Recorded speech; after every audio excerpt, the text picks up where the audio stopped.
The red light blinked 3 times on Commander Vex's console before he noticed it.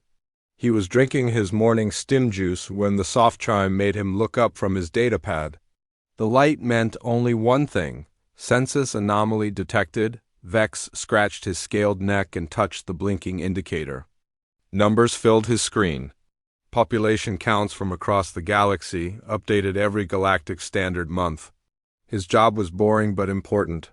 The Galactic Council needed to know how many beings lived where. It helped with trade routes, defense, planning, and resource allocation, but something was wrong with the human sectors. The numbers showed 0. Complete 0 across 17 different star systems. Vex blinked his 4 eyes and refreshed the data. Still 0, he ran a diagnostic on his equipment. Everything worked perfectly. This cannot be right, Vex muttered in his native tongue. He pulled up the previous month's census. The human colonies showed normal population levels. New Terra had 43 million inhabitants. The mining stations around Kepler 442 housed 12 million workers. The agricultural worlds in the Centauri cluster supported 8 million farmers and their families. Now all the readings said 0. Vex opened a communication channel to his supervisor, Director Kilthana.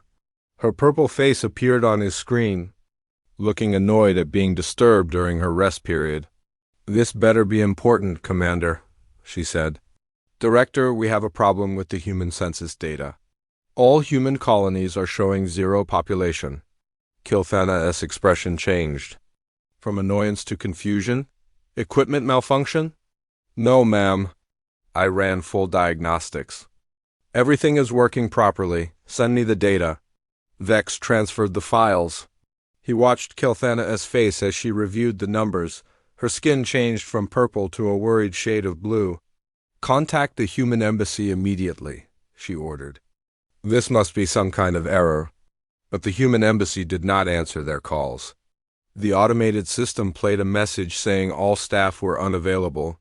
No explanation. No return date. Within hours, the news spread through the Galactic Council chambers. Representatives from dozens of species gathered in emergency session. The vast circular room buzzed with worried voices speaking in many different languages. Ambassador Zektar of the Hegemony stood at his podium. His tall, thin frame cast a long shadow as he addressed the assembly. "Fellow beings, we face an unprecedented situation. Our human colleagues appear to have vanished from known space." A reptilian delegate from the Saurian Confederation hissed loudly. "Impossible. Billions of beings do not simply disappear."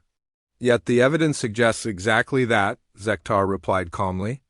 "We have confirmed 0 life readings from all human settlements. No distress signals were received. No evacuation orders were recorded." The chamber erupted in chaos. Representatives shouted questions and theories. Some accused the council of incompetence. Others demanded immediate investigation. A few suggested the humans had been attacked by unknown enemies. Counselor Thray of the Crystalline Collective spoke in her melodic, ringing voice. "Perhaps we should send scout ships to verify these readings before we panic." "Already done," Zektar announced. 3 reconnaissance teams departed this morning. They will report back within 2 days. The wait felt much longer. When the scout ships finally returned, their reports only deepened the mystery. Captain Vordan of the first team stood before the emergency assembly. His usual confident demeanor had been replaced by visible confusion and concern. "We visited New Terra first," he began. The orbital stations were fully operational. Ships remained docked in perfect order. But no crew members were aboard any. "Vessel, we landed at the capital city. The streets were empty, but everything else appeared normal. Lights worked. Transportation systems ran on schedule. Even the traffic control systems continued to function." He paused and looked around the silent chamber. "We entered several buildings. Restaurants had meals sitting on tables, some still warm. Workplaces had projects left half-finished. Personal belongings remained in homes. But not a single human could be found anywhere." Captain Morgic of the second team nodded grimly. Similar findings on the mining stations. All equipment operational, or shipments prepared for transport. but the workers had simply vanished. We found one curious detail: the mining computers showed recent activity, but no human had logged in for days. The third team captain, a delicate insectoid named Clicker, spoke in rapid, nervous clicks. The agricultural worlds presented the same pattern: crops ready for harvest, automated systems maintaining perfect growing conditions, but no farmers anywhere. We discovered something else troubling: the livestock were well fed and cared for, but no humans tended them. The chamber fell into stunned silence. The implications slowly sank in. Humanity, one of the youngest but most innovative species in the galaxy, had somehow disappeared without a trace. Ambassador Zektar stepped forward again. These reports confirm our worst fears. An entire species has vanished from the galaxy. We must determine what happened and whether other species face similar threats. But even as he spoke those words, other problems began to surface. Trade routes that humans had managed started experiencing delays. The elegant transportation networks they had designed began showing small malfunctions. Communication relays that human technicians maintained sent error messages on the planet Zarian. The water purification systems that human engineers had installed decades ago began producing contaminated output. The local population, a peaceful aquatic species, faced potential disaster within days. In the Vega sector, a massive freight hub that humans operated went completely silent. Thousands of cargo ships waited in space, unable to dock or unload their goods. Food supplies for 12 different worlds sat trapped in those ships. The financial markets trembled as traders realized how much galactic commerce depended on human systems and expertise. Species that had rarely interacted with humans directly now discovered their lives had been quietly improved by human innovations. Director Kilthana called another emergency meeting. The representatives who gathered this time looked far more worried than before.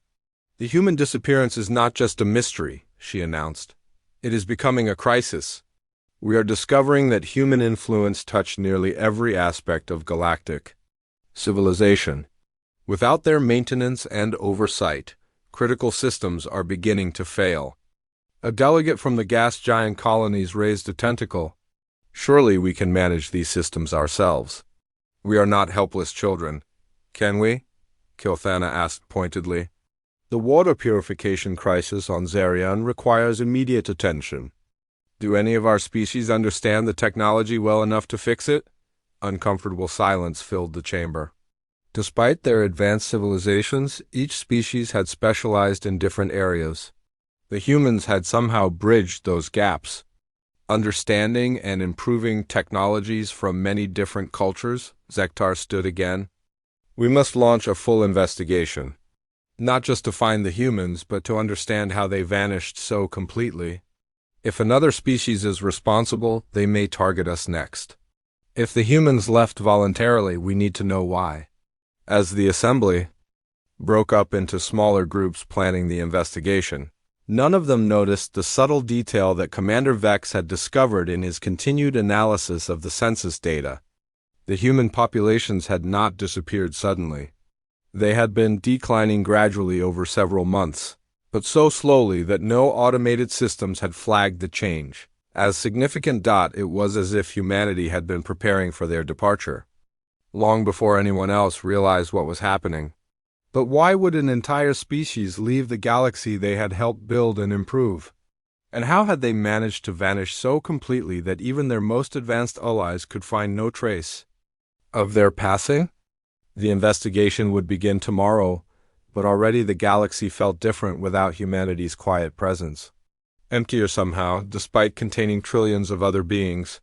The humans had departed as quietly as they had lived among the stars, leaving behind only questions and the slow realization that their influence had been far greater than anyone had understood. Ambassador Zektar stood in the main hangar of the investigation ship Persistence. Around him, the best minds from 7 different species prepared their equipment. The Joint Task Force had taken 3 days to assemble, but the galaxy could not wait longer for answers. Dr. Sin, a brilliant Etherian scientist with translucent skin, calibrated her quantum scanner. If the humans used advanced technology to leave, There will be traces, she said in her whispering voice. Energy cannot simply disappear. Beside her, Professor Grok from the Silicon Collective checked his geological equipment. His rock-like body moved slowly but with precision. The mining worlds will tell us much. Ground disturbances, unusual mineral patterns, evidence of mass excavation. Zektar nodded to both scientists. He had chosen this team carefully. Each member brought different skills and perspectives. Together, they might solve the greatest mystery in galactic history. The ship's captain, a furry lupin named Howl, announced their departure over the communication system. All teams prepare for jump to New Terra, arrival in 6 hours. As they traveled through hyperspace, Zektar reviewed what little evidence they had gathered. The human disappearance had accelerated the breakdown of galactic systems.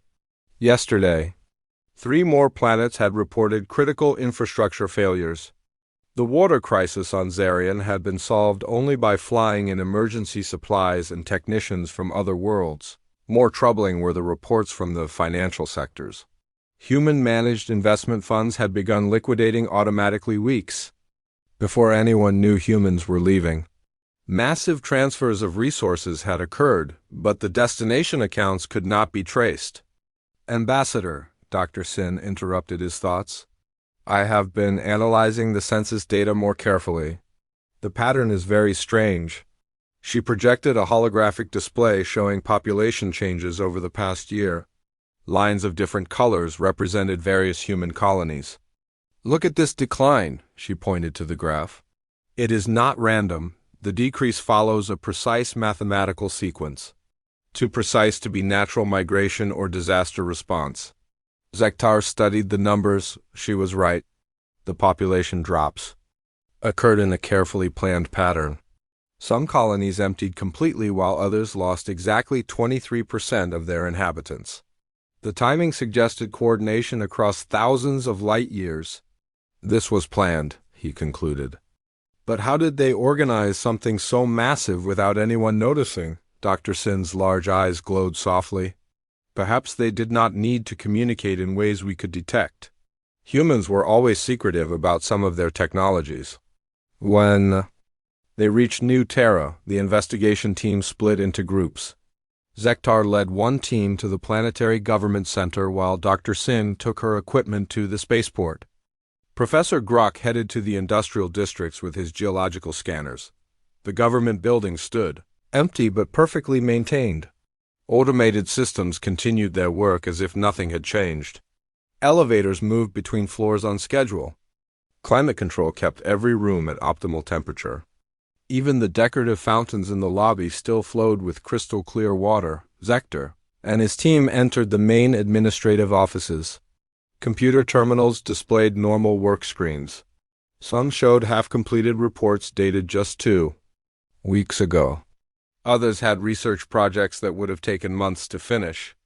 Look at this, called out Investigator Kleep, a sharp-eyed avian. She stood beside a large desk covered with papers.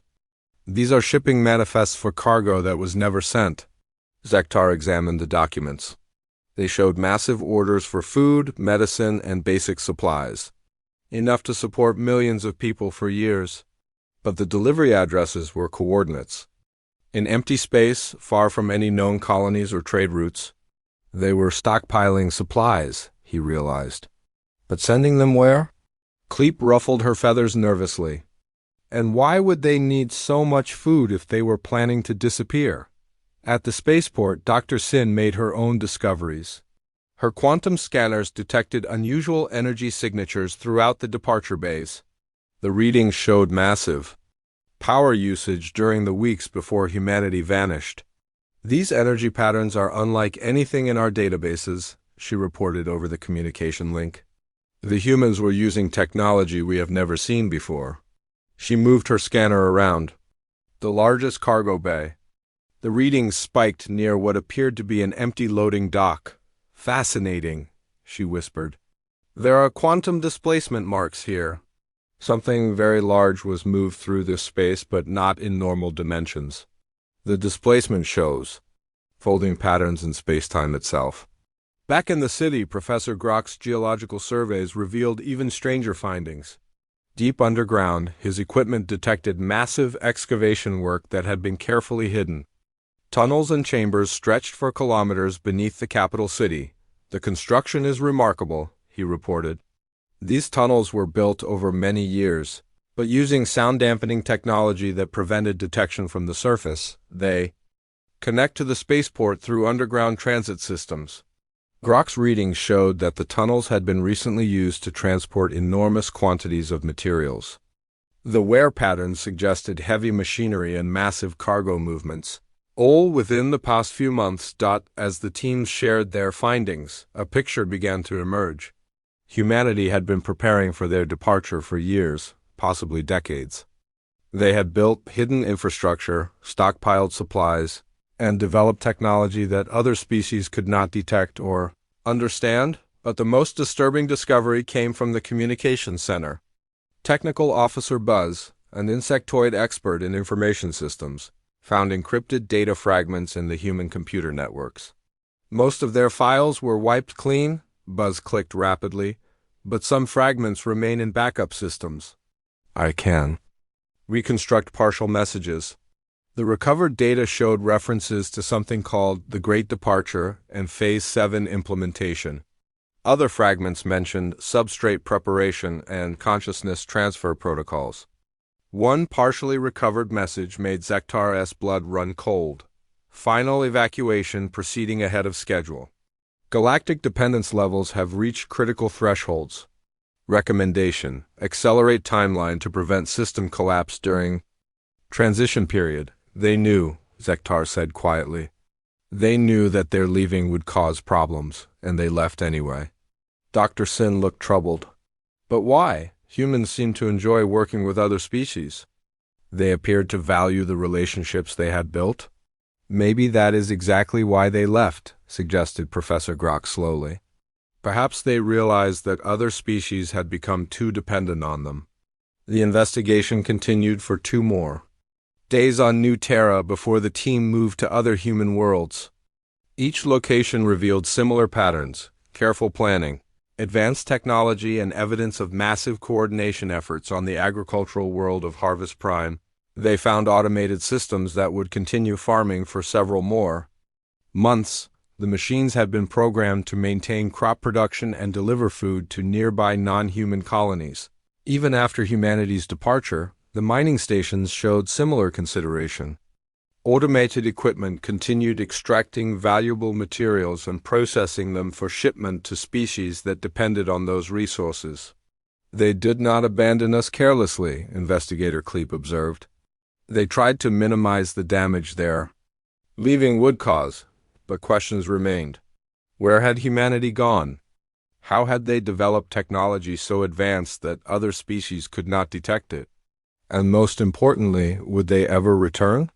As the investigation ship prepared to visit its next destination, Zektar received an urgent message from the Galactic Council. 3 more worlds had experienced critical system failures. The economic disruption was spreading faster than anyone had predicted. "We are running out of time," he told his team. "If we cannot find answers soon, the problems caused by humanity's departure may destroy the civilization they helped us build." None of them realized that deep in the abandoned research facilities they had visited, automated systems were already beginning to shut down according to carefully programmed schedules. The humans had left behind more than empty buildings and broken systems. They had left a countdown timer that would soon reveal the true scope of what galactic civilization was about to lose. The emergency alert reached Ambassador Zektar while his investigation team was examining the abandoned research facility on Kepler Station. The message came from Counselor Threy, and her usually calm voice carried panic. "Zektar, you must return immediately. The situation has become critical. 3 major trade routes have collapsed completely. We are facing system-wide failure." Zektar closed his analysis pad and looked at his team. Dr. Sin was bent over her quantum scanner, studying energy patterns in what had been a human laboratory. Professor Grok examined the walls with his geological equipment, searching for hidden chambers. They had been making progress, but apparently time had run out. "Pack everything," he ordered. We returned to Council space now. The journey back took 18 hours. During that time, reports flooded in from across the galaxy. The transportation network that connected hundreds of worlds had begun shutting down in sections. Cargo ships found themselves stranded in space as navigation beacons went offline. Passengers on luxury liners discovered that the automated systems they trusted for life support were failing. Captain Howell received a distress call from a medical transport, carrying critical supplies to a plague-stricken world. "We are lost," the pilot reported. "Our navigation system shows us the route, but the waypoint beacons are not responding. We cannot find our destination." Similar calls came in every few minutes. Ships designed by different species, but all dependent on the navigation network that humans had quietly expanded and improved over decades. Without human maintenance, the elegant system was breaking apart. When they reached Council headquarters, Sektar found chaos. The great assembly hall buzzed with frightened representatives. Emergency sessions ran continuously as species reported new crises. Director Kilthana met him at the docking bay. Her skin had turned a sickly gray color. "It is worse than we feared," she said without greeting. The humans were not just participants in our civilization. They were the foundation holding it together. She led him to the central operations room where dozens of technicians monitored galactic infrastructure. Warning lights blinked red across massive display screens. Each light represented a failing system somewhere in known space. "Show him the trade route analysis," Kilthana ordered. A young crystalline technician activated a holographic map of the galaxy. Bright lines showed the major trade routes connecting different worlds and species. But many of those lines were now blinking or had turned dark completely. "The Centauri Vega corridor closed yesterday," the technician explained in musical tones. 16 cargo ships are stranded with food supplies for the outer colonies. The Rigel Antares loop shut down this morning. That route carried medical supplies to 12 different worlds. Sektar studied the map with growing horror. How many routes are still functional? Less than 60%, and the number drops every hour. But these routes existed before humans joined the galactic community. He protested. The technician's crystalline structure flickered with embarrassment. "Yes, but humans improved them. They added efficiency upgrades, safety protocols, and backup systems. They also connected routes that different species had built separately, creating the unified network we depend on today." Director Kilthana activated another display showing economic data. "The financial systems are collapsing even faster. Human-managed funds provided stability for currency exchanges between species. Without their algorithms, exchange rates are swinging wildly." The numbers on the screen showed chaos. The hegemony's primary currency had lost 40% of its value in 2 days. The Saurian trade credits were inflating so rapidly that merchants refused to accept them. 3 smaller species had declared economic emergency as their financial systems locked up completely. "We never realized how much they were doing behind the scenes," Kilthana said quietly. "They made everything work so smoothly that we forgot how difficult interspecies cooperation used to be." As if to prove her point, an alarm sounded from the communications center. A technician announced that fighting had broken out between Saurian and Lupin colonies over resource allocation. Without human mediators to negotiate agreements, old tensions were flaring into violence. "The Saurians claim the Lupins are hoarding medical supplies," the technician reported. "The Lupins say the Saurians broke their trade agreements." "Both sides are mobilizing military vessels." Sektar felt a cold weight in his stomach. How many other conflicts are developing? 7 confirmed disputes, Ambassador. 4 more regions showing signs of tension. These were species that had lived in peace for generations, their conflicts resolved through careful diplomacy and fair trade agreements.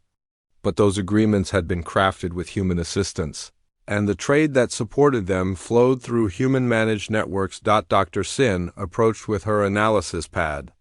"Ambassador, I have completed my study of the energy signatures we Found, the humans were using quantum manipulation technology far beyond our understanding.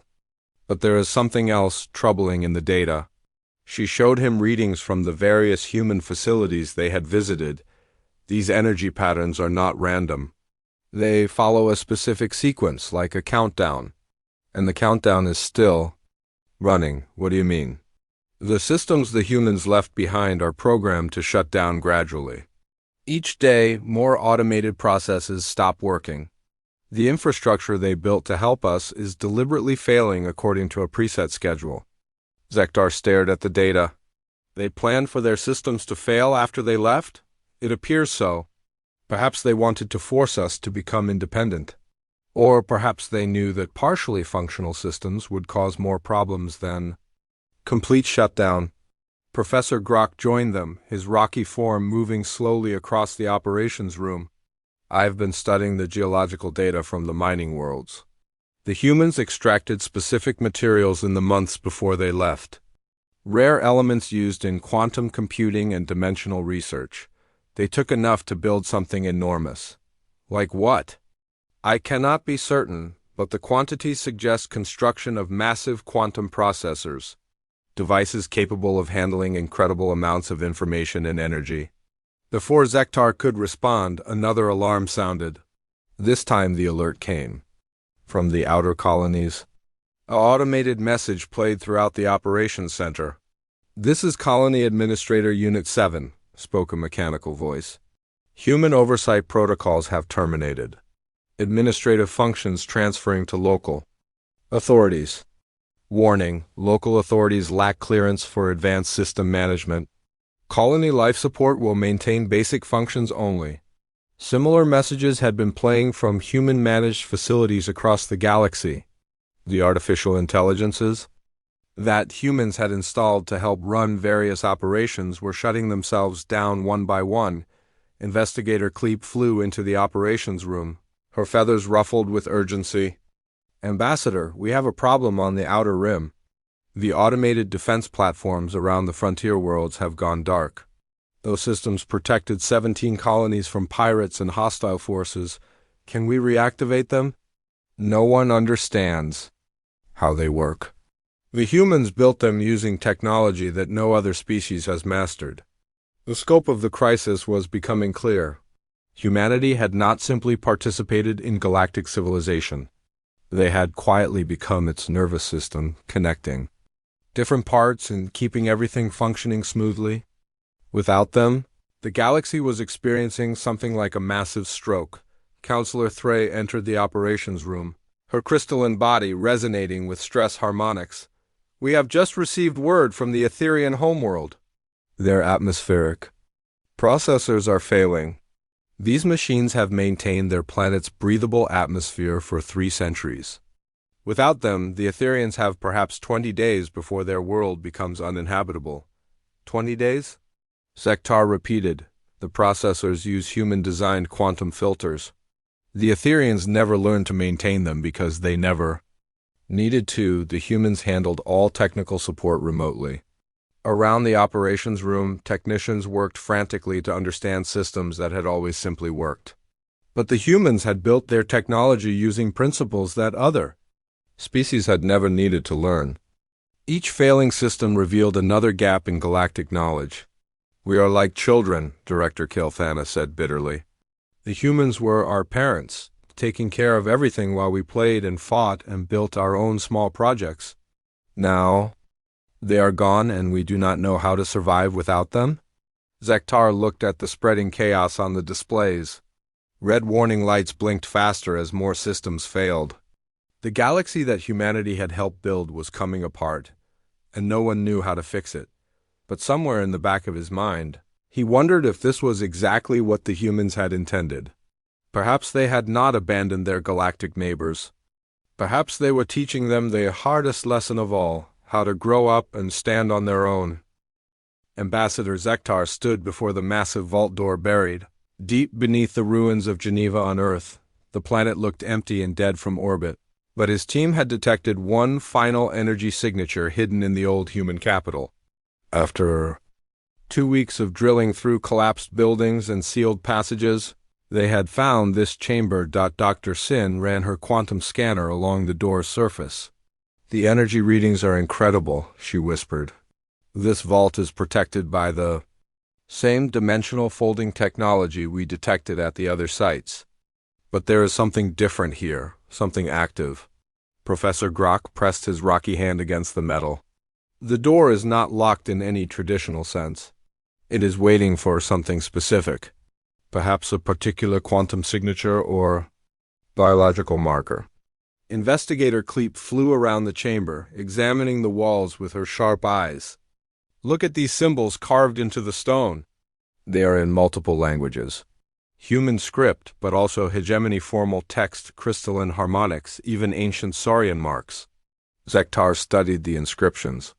They all said the same thing in different languages. For our children, when they are ready to understand. Children? He murmured. The humans considered us their children. As if responding to his words, the vault door began to glow. Soft blue light emanated from crystalline circuits, embedded in the metal. The massive barrier split down the middle and slowly swung open, revealing a chamber that seemed much larger than should have been possible. Inside, holographic projectors activated automatically.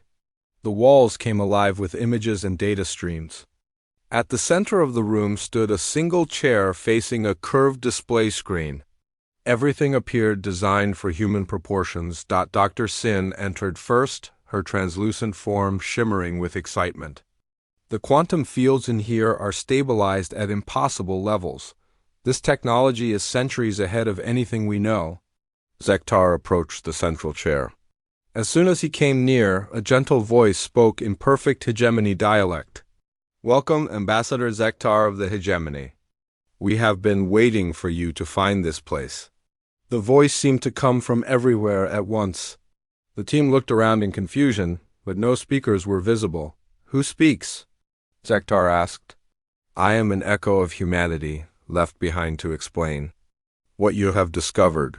Please take a seat. This message was prepared specifically for the representatives who would come seeking answers. Zektar settled into the chair, which adjusted automatically to fit his different physiology. The curved screen in front of him lit up, showing images of human faces. Men and women of different ages and appearances, all looking directly at him with expressions of gentle sadness. If you are hearing this message, the voice continued, then humanity has completed the Great Departure, and galactic civilization is experiencing the difficulties we predicted. We know this has been painful for you. That pain was unavoidable, but we hope you will understand why it was necessary. The screen shifted to show images of human colonies from decades past. Happy faces, bustling cities, humans working alongside other species in apparent harmony. We did not leave because we stopped caring about you. We left because we cared too much. You see, Ambassador, humanity evolved beyond physical existence long ago. But we stayed in these forms to help guide younger species towards stability and cooperation. Zektar felt his world shift. Evolved beyond physical existence? The voice seemed to sense his confusion. What you knew as humanity were essentially echoes of our former selves, maintained in physical form through quantum projection. Our true consciousness transcended biological limitations over 3 centuries ago. We learned to exist as pure information, within quantum substrates that span multiple dimensions. Images flashed across the screen showing complex mathematical formulas and dimensional diagrams that hurt Zektar's eyes to look at directly. But we realized that remaining among you was causing more harm than good. Your species were becoming dependent on our assistance instead of developing your own capabilities. Like parents who do everything for their children, we were preventing you from growing into your full potential. Dr. Sin moved closer to the display. The energy signatures we detected were not transportation technology. They were the quantum matrices dissolving as the projection system shut down. Correct, Dr. Sin, the voice acknowledged. Each human you knew was a carefully maintained projection, linked to our collective consciousness existing between dimensions. When we decided to end the projection phase, these forms simply dissolved back into quantum energy. Professor Grox. Rocky voice rumbled through the chamber. The mining operations, the construction projects, the resource gathering. You were building the infrastructure needed to maintain the projections. Yes, physical interaction requires enormous amounts of energy and specific materials. We spent decades accumulating the resources necessary to maintain billions of individual projections across the galaxy. But we always knew this phase would have to end. The screen showed images of galactic civilization over the past century. Trade routes expanding, conflicts decreasing, technology advancing rapidly, but now Zektar could see the pattern. In every major development, humans had played a crucial but subtle role. You guided everything, he realized. Every treaty, every technological breakthrough, every peaceful resolution. We provided gentle steering when necessary. Your species were capable of remarkable achievements, but you sometimes needed help seeing past old grudges and tribal thinking. We served as neutral mediators precisely because we had no physical stake in any particular outcome. Investigator Kleep's feathers ruffled with emotion. But why leave us now? If you could help, why abandon us when we clearly still need guidance? The voice carried a note of infinite patience. Because you do not need guidance anymore, Investigator Kleep. You need to learn that you are capable of standing on your own. The crisis you are experiencing now is not a failure. It is growing pains. Images on the screen showed young beings of various species learning to walk, to fly, to solve problems independently. The metaphor was clear but somehow not insulting. We have watched your species for longer than you realize. Each of you has developed remarkable capabilities.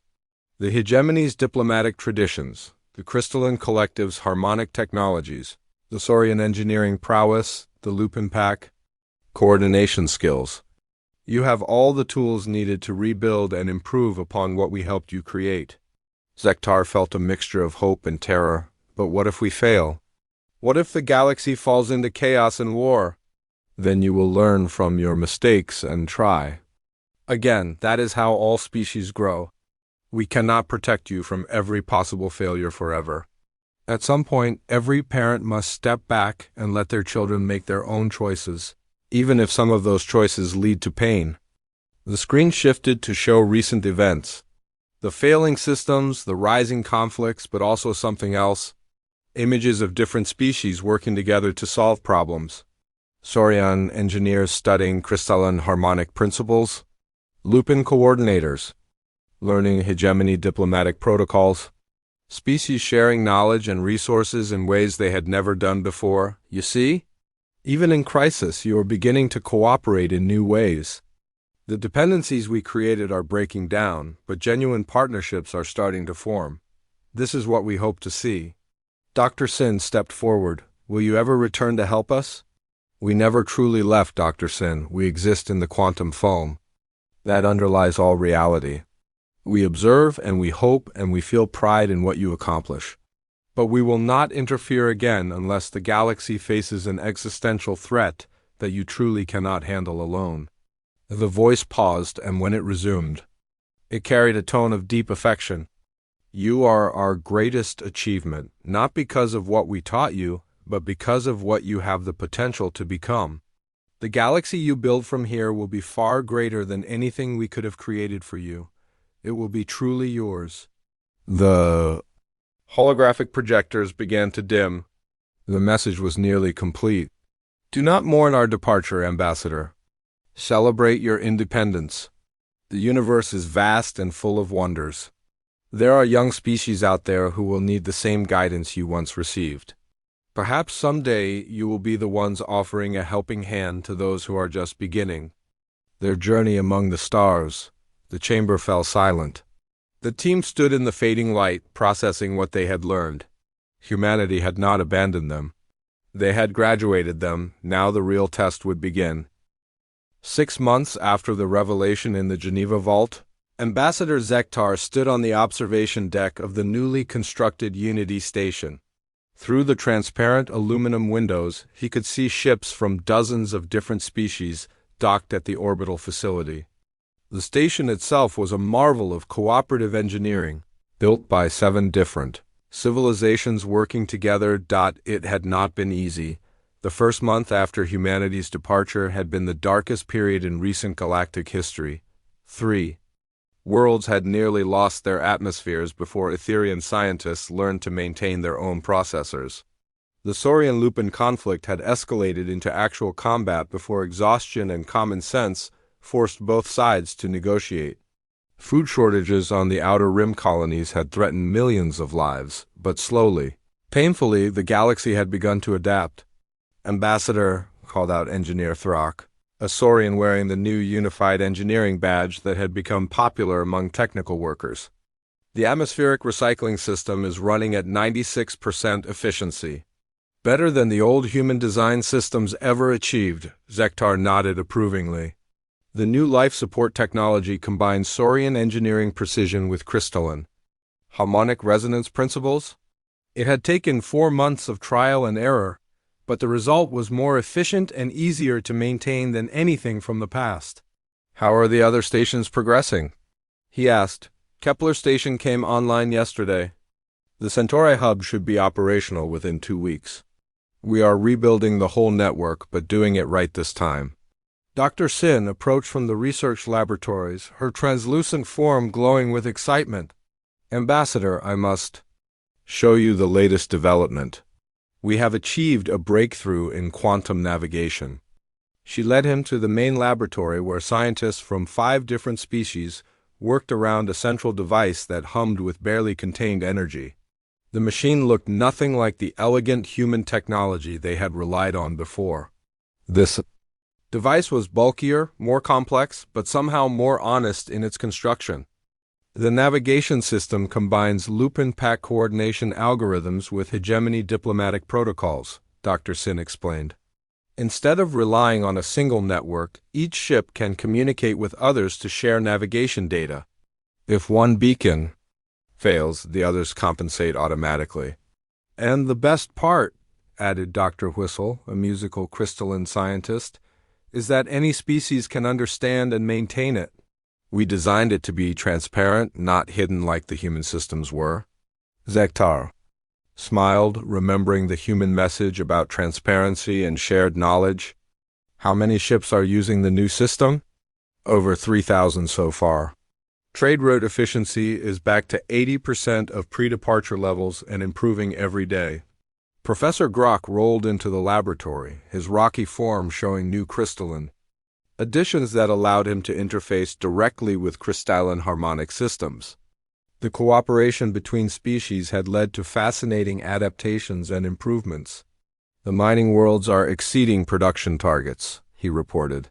"Saurian efficiency combined with Lupin coordination has created extraction methods that are both faster and more environmentally sustainable than before."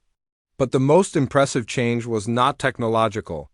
It was social. Investigator Kleep flew in from the communications center, her feathers bright with satisfaction.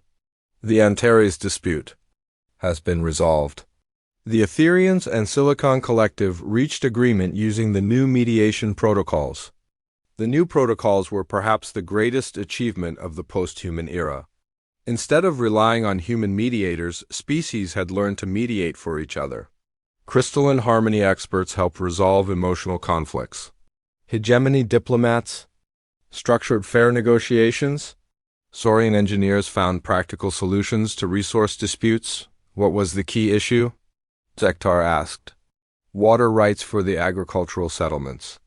The Silicon Collective needed specific minerals that required water-intensive extraction. The Etherians worried about contamination of their atmospheric processors. And the solution? The Lupin suggested a pack-share approach. The Silicon Collective gets their minerals, but they share the extraction technology with the Etherians. In return, the Etherians provide atmospheric purification services to 3 Silicon worlds. Everyone benefits. This type of creative problem-solving had become common. Without humans to provide ready-made solutions, species had been forced to truly understand each other's needs and capabilities. The results were often more innovative than anything the humans had suggested. Zektar walked to the central command. center where representatives from multiple species monitored galactic affairs. The displays showed mostly green indicators now, a sharp contrast to the red warnings that had dominated the screens during the first months of the crisis. Status? Report? He requested. Captain Howell, who now served as security coordinator for the unified fleet, straightened his furry form. All major trade routes operational. The new distributed navigation network has eliminated single points of failure. Conflicts are down 60% from pre-departure levels. Economic indicators? Accountant Buzz, the insectoid financial expert, clicked rapidly. Currency exchange rates have stabilized using the new multi-species backing system. Instead of human algorithmic mediation, we now use cross-species economic councils, more complex but also more resilient. And the outer colonies? Self-sufficient for the first time in decades. The supply chain disruptions forced them to develop local production capabilities. Many are now exporting surplus goods to core worlds. Director Kilthana entered the command center, her skin showing the healthy purple hue of contentment. Zektar, we have received a request from the Tau Ceti system. A new species has achieved interstellar travel and wants to join the galactic community. This was the test that everyone had been dreading and anticipating. How would they handle first contact without human guidance? What do we know about them? Zektar asked. They call themselves the Verdani. Plant-based intelligence, very different from any species we have encountered. They communicate through chemical signals and electromagnetic pulses. They seem peaceful but have technology we do not understand. In the old days, human diplomatic experts would have handled first contact. They would have studied the Verdani, developed communication protocols, and guided the integration process. Now the galaxy would have to manage on its own. Assemble a contact team, Zektar decided. Crystalline harmonic specialists for communication research. Hegemony diplomats for protocol development. Saurian engineers to study their technology safely. Lupin coordinators to manage the team dynamics. What about overall leadership? Kilthana asked. Shared command? Each specialist leads in their area of expertise. No single species makes decisions for the others. It was a radical departure from traditional hierarchical command structures. But the galaxy had learned that diversity of perspective often produced better results than unified. Control? 3 weeks later, the contact mission returned with remarkable news. The Verdani had not only agreed to peaceful relations, but had offered to share their biological technology in exchange for lessons in interspecies cooperation. Their plant-based perspective on growth and sustainability complemented existing galactic knowledge perfectly. They asked specifically about humanity, reported the contact team leader, a diplomatic hegemony named Ambassador Veltar. They had detected quantum signatures suggesting transcendent intelligence in this region. When we explained what happened, they were impressed rather than disappointed. Impressed? They said it showed remarkable wisdom for a parent species to trust their children to grow independently. In their culture, the highest honor is knowing when to step back and let new growth flourish. Zektar stood again on the observation deck, watching ships arrive and depart from Unity Station. The galaxy looked different now. More chaotic, perhaps, but also more vibrant. Species that had once worked in parallel now collaborated directly. Conflicts still arose, but they were resolved through genuine negotiation rather than imposed solutions, most. Importantly, every species felt ownership of their shared civilization. They had built it themselves, learned from their mistakes, and created something uniquely their own. As he watched, Zektar noticed something strange at the edge of his vision. For just a moment, space seemed to shimmer slightly, like heat waves rising from a warm surface. The effect was so subtle that he might have imagined it, but deep in his heart, he knew he had not imagined it. Somewhere beyond normal perception, humanity still watched over their former neighbors. Not controlling, not interfering, but observing. With the quiet pride of parents whose children had finally learned to walk on their own, the galaxy had grown up. And in doing so, it had become something far greater than any single species could have imagined. Humanity's greatest gift had not been their technology. or their guidance. It had been their faith that others could stand alone when the time came. The shimmer faded, but the feeling of gentle approval lingered. The children had indeed learned to walk, and they were walking toward a future bright with possibility.